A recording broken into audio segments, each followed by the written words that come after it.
Thanks, Troy. What I'm going to talk about for the next 15 minutes or so will be offensive cyber and what that entails, and talk a little bit about the things we're doing associated with it and the type of people. If you're interested in offensive cyber, what types of skill sets that entails, and the type of personalities that mesh well with it. With that, next slide, please. So first up, I want to kind of define a little bit about what offensive cyber means and what that entails. So the majority of the time that you hear about cyber and you hear about anything with computer security, in the majority context, the 95% of the time, you're talking about the defensive cyber operations and the computer network defense aspect.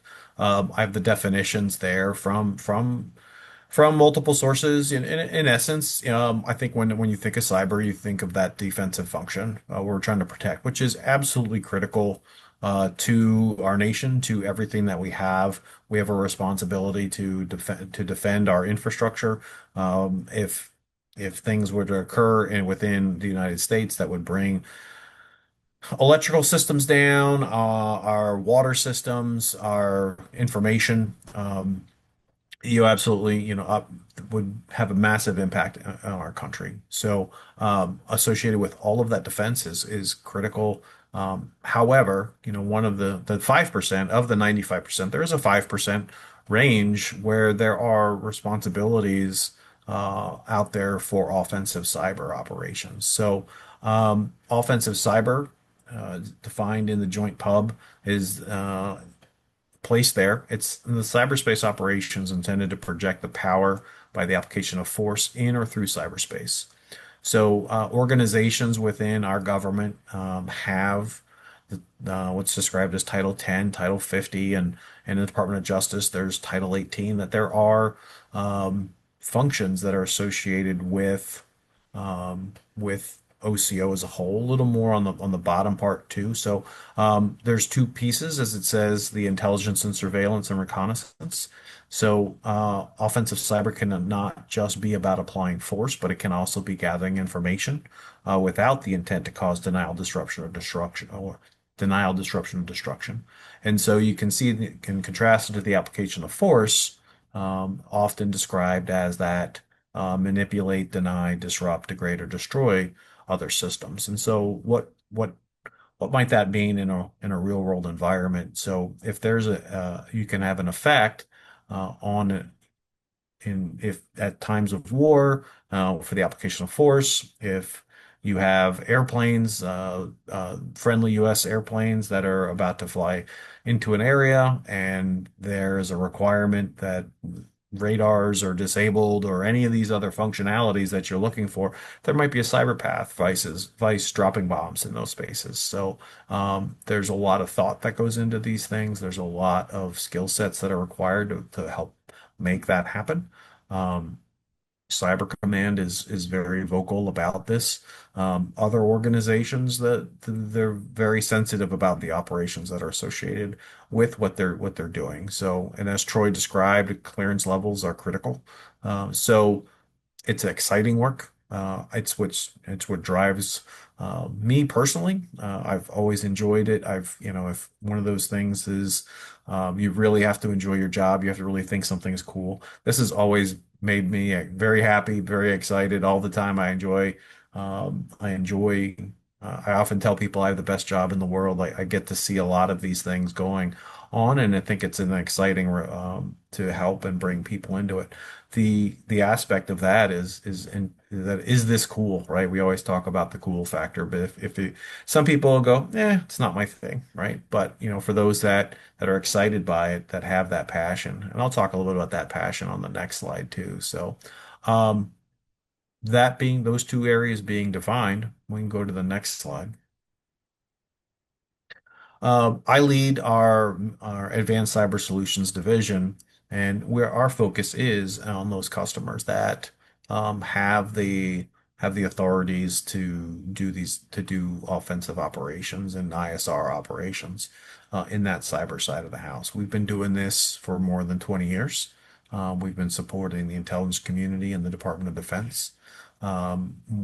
Areas that we support depicted on the right-hand side, you can see a wheel around the organizational there. So the first thing is you can in the upper right, we have the operations planning. So we help our customers as they plan operations. So in that environment, there's multiple skill sets of people that we seek in that data scientists, people with planning backgrounds, and strong understanding of cyber capabilities. One of our largest areas is next, and that is on the development. Most of the positions that we generally have out there are for developers and software development. People that have most of the work is involved in low-level languages as where it starts. So there's very little at the top where it's JavaScript, but when you always see different people talk about computer science from high to low, but in my definitions as I'm speaking, closer to the human and readable is at the high side, and then as we get closer down to hardware, where we look at assembly language, where we need to understand what's going on instruction by instruction level. That's critical at the low side. So a lot of our personnel have good understanding of what's happening at the lowest levels of development. Some other skill sets that are very relevant in our development phase is reverse engineering. So personnel with good skill sets with Kedra, if you're familiar with that, also IDA Pro are good reverse engineering tools. So people that are interested in those things that have the skills. Part of that reverse engineering includes vulnerability research. There's always an ongoing need to understand what vulnerabilities exist in software, and that's to help support those missions. Um, as we develop those things, one of the next phases is the test and evaluation. So once something is created, we have a lot of personnel with different Python skills that have different capabilities because we need to test anything that's developed. It's always a software development best practice to have different people testing software than you had that developed it. This helps to ensure that there's no bias in the test and that if you have good software development experiences, you always know, well, the adage of the developer is, well, it worked in my environment. And so you always want to pull it out and try it in a new space and have someone else try it and follow it and say, yeah, this does work as intended. So the test and evaluation side, a lot of quality control, a lot of uh, like I said, Python, there's a lot of automation associated with it in the test and evaluation. So skill sets that correlate to that, attention to detail, and making sure that you have good documentation. So documentation folks. So there's a lot of different skill sets to help that evolve. We know where the platform, as we start to bring platforms together, you bring individual pieces together, then they have to come together within platforms. And so, as these merge together, the skill sets that individual tools need to be able to ride on include system engineers have to be able to put it together. So there's a lot of system engineering capabilities there, as well as network engineering, a lot of complicated storage skill sets. So throughout that process, um, complex engineering, systems engineer, IT engineering occurs in that platform section. Delivery and ops support. So as tools are engaged and as tools are used during operations, help is necessary as well as in support of direct support of those operations. Um, there is important skills that come with understanding how to use tools, how to use platforms. There's a lot of training associated with that to make that work. And in essence, it's continuing to support missions as they're occurring, which is super exciting. Post ops is after operations have occurred. There's always lots of data. There's always lessons learned. So data scientists, AI, aggregation of information, and along those lines is what is critical in making sure that that stage within operations are successful. If you notice our logo is, a lot of organizations use a shield to show their defensive aspects. Our ACS logo is tied to the opposite of that. So we're demonstrating our tip of the spear capabilities, penetrating those penetrating those shields of adversaries is our goal to help our focus. So. Um, where we are, and we have about 200 professionals today, OCO professionals within my division. I look for individuals that have three core elements in their inside of them as part of their value. Number one, passion. If you're not excited by this work, if it's not something that makes you want to come to work and that says this is exciting, this isn't the place for you. We really love this kind of thing. This mission is very critical, but if it takes passion to do it, and our team is filled with people who really like it. You'll get people who are like, well, I'm kind of back and forth, and I'm kind of on the fence. I'm like, okay, then our values don't align, and we'll look elsewhere, right? But if you're passionate about this mission and you enjoy it, you want to be a part of it. If it's exciting, then we're aligned with passion. The second aspect is capacity. So right now, the capacity that aligns to this is hard. This is not easy work, right? So being able to do this, you're having to outsmart a lot of folks that have laid the groundwork for strong defenses. You have to think through software. So it's not for everybody. We look for the top tier talent. That's what we're always seeking. We have to we have to be able to overcome the nation's adversaries who they're leveraging their top talent, and we need our nation's top talent for this fight. So it takes a lot of the smartest folks. We go through a lot of the top schools in the nation to help identify top talent coming out. We're always looking for the top talent that to bring to bear on this mission. And the last part is humility. We're a team, and that's got to start with the teamwork. None of this is done on an individual's shoulders. You're always working together. You have to have a good team mentality. And I don't care if you just came from school or if you've been working with us for 10, 15 years. If you've got the right answer if you have the solution to the problem and it's going to work, then that's what we go with, what's going to be effective.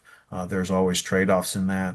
We always are we respect all the professionals in our organization because they were selected to be part of this team, and that means a lot. So the humility also entails that these aren't the things you're going to be able to talk about and stand up at a DEF CON. You're not going to stand up and tell your family about the successes that you had, about the impacts you've had, the benefits you provided to our country. You're not going to be able to talk about those things in a public forum. You'll be recognized by our team internally. You'll be respected by those that are in this mission space that have that, but it is not something that if you have a need to be showered with attention, this isn't the place for you either, right? So this is something that humility and that teamwork is critical and essential to keeping us flowing in these spaces and making sure that we are an effective for all of our customers that we support. Where do we do this work? So generally it's in secure spaces in Maryland, Virginia, Texas, Colorado. We also have um, personnel that some of our opportunities have some remote work. So there is limited remote work, but the majority of it is in person for cleared personnel. As you can see, there's 90% of our folks are all cleared. That will continue to be that way as we work with our customers who require and set those classification requirements for the type of work that we're supporting.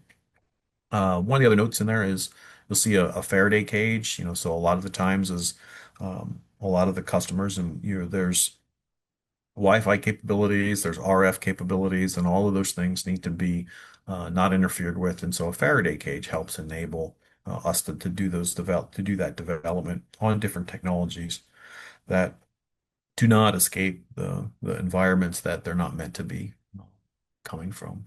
We currently have about 25 different contracts across the Department of Defense and the EIC. One of the things that makes ManTech unique is all of these skills are aligned within the Advanced Cyber Solutions Division. So trying to correlate this has helped really over 20 years to build out a structure where it enables mobility within the organization of like skilled individuals. This helps our retention. It helps our career growth capabilities.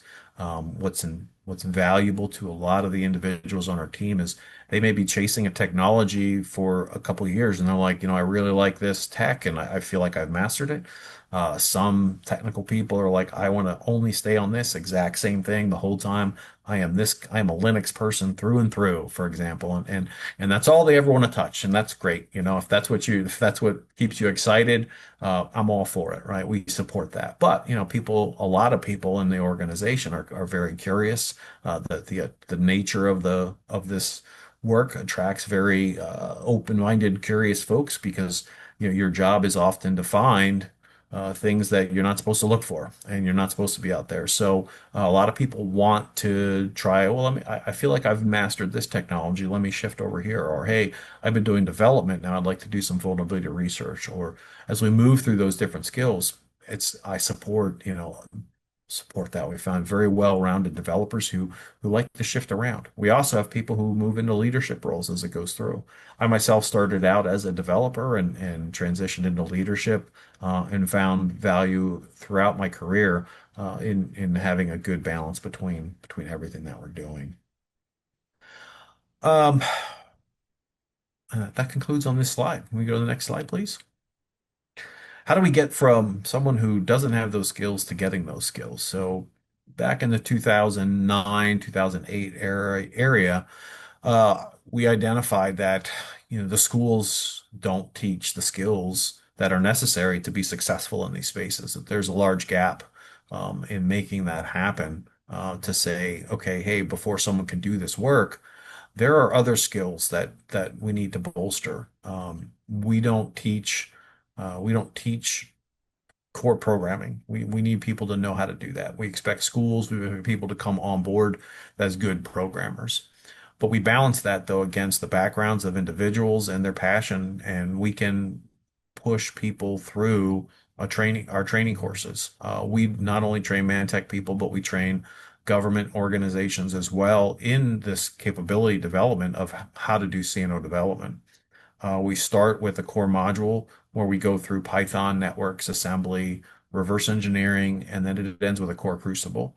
And while that lists Python and networks, and you'll say, well, I know Python and networks, but we we expect you to know all of these subjects primarily with the first three, but we're going to talk to you. We train you on what the offensive look is on each of these. How do we leverage these things? How do we craft packets within Python? How do we look at network analysis capabilities to help identify where vulnerabilities might be in something? So all of these things are associated with the assumption you have a core understanding of them, but then we show you how to take it to a level that's more valuable for what our mission goals are.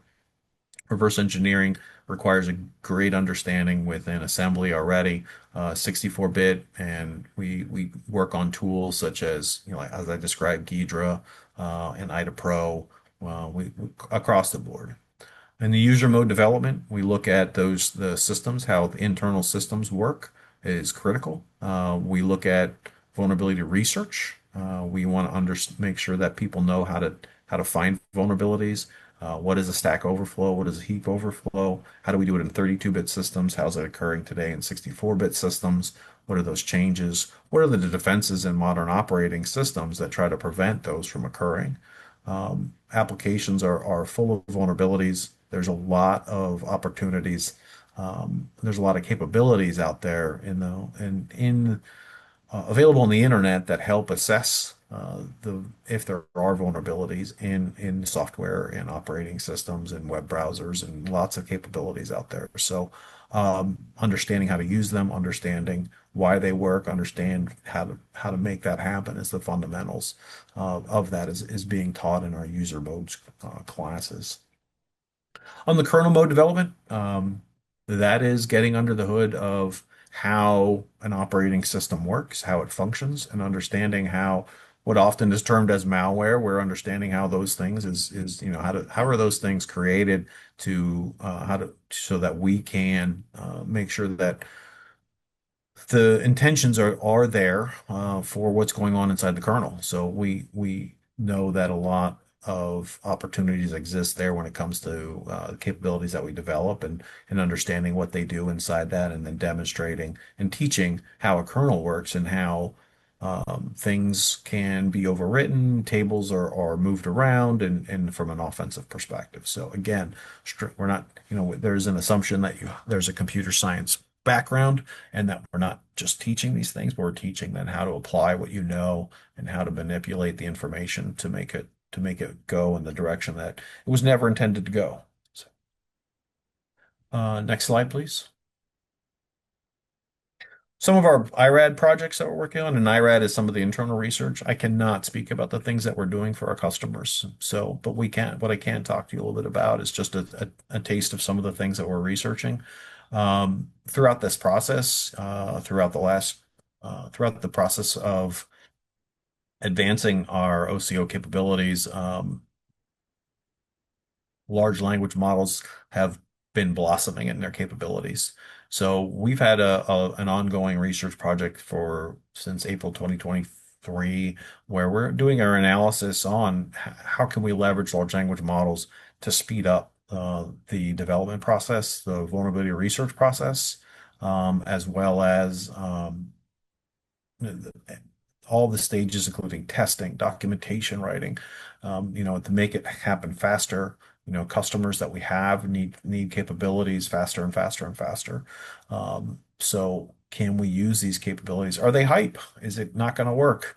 Is the technology not quite there yet? It's getting better and better. We've really there's been a lot of analysis and a lot of products coming out, a lot of that are driving the speed at which you can do reverse engineering because it aligns well with the technology to understand, well, this is assembly. Quickly show me now what is this really doing, so that as for making it more human readable faster than manually done before. As we look at the different elements, and as I described that the whole operation cycle that was being shown before, we have to look at agentic AI and how we can connect these together to speed up those processes as well. So as we're getting something out of development, can we kick off the test environments? Can we connect all these pieces together to make the entire cycle occur faster and ideally better than humans? Is it possible? That's something that's to be determined. I personally believe it's having its stages of growth. It's going to get there, but every aspect of all industries is evaluating where AI fits in, and so are we. And this is that project is how does AI connect to that? Um, Next slide, please. So one of our other projects we call internal hyperdrive and our FUSM project, and this is specifically focused on as we do vulnerability research. We have our own proprietary solutions where we are bringing in open source capabilities and mixing them with things that we've developed to advance the speed and the ability to identify vulnerabilities in software. So very popular out there is libafl.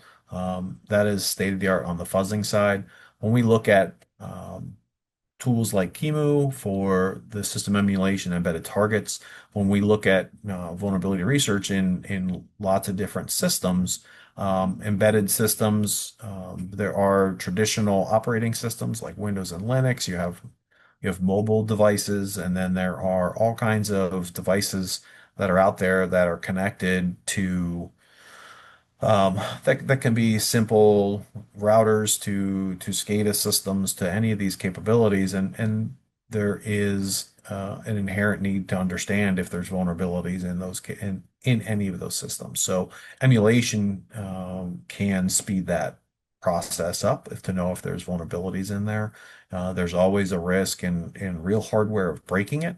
So, but if you have it emulated and you do something that breaks it, in our terms, we call it bricking it. You can brick a piece of gear, and then you're stuck, and you're coming to say, hey, we need some more pieces of gear because we bricked some. So if we can get it working first in an emulated environment, knowing that we're functional there, and as well that helps the automation if we can do it in an emulated space. So a lot of emulation. There's a lot of value in digital twinning as correlating to that as we uh, go in the emulation processes and doing it. So for that, we're looking for, skill sets with C, Rust, and Python are always critical to making that happen. Um, and we'll be able to then for interns and hires that we bring on that are working on some of these IRADs, we'll be looking across the board to help automate vulnerability research. So I think that should be the last slide. If you go to the next slide, I think if you're interested and you have these skills, you want the skills, you have the clearances and want to transition to do this work, if you want to be engaged in this, if you're passionate about it, and that is the number one criteria. If what I've described, you're like, meh, don't bother. If it's exciting for you, we've had some, and we have for interns, we have had some come and they want to try it for a summer, and then they come back and like, I really want to go chase game design. They say, thank you very much, but this takes a lot of what we call beating your head on the keyboard because it's not always easy progress. So there's a lot of things, and so if you got to be passionate about it, number one. So if you're passionate about this, if this excites you, please go ahead and scan that QR code and put your name in there, and then we'll take an evaluation and go forward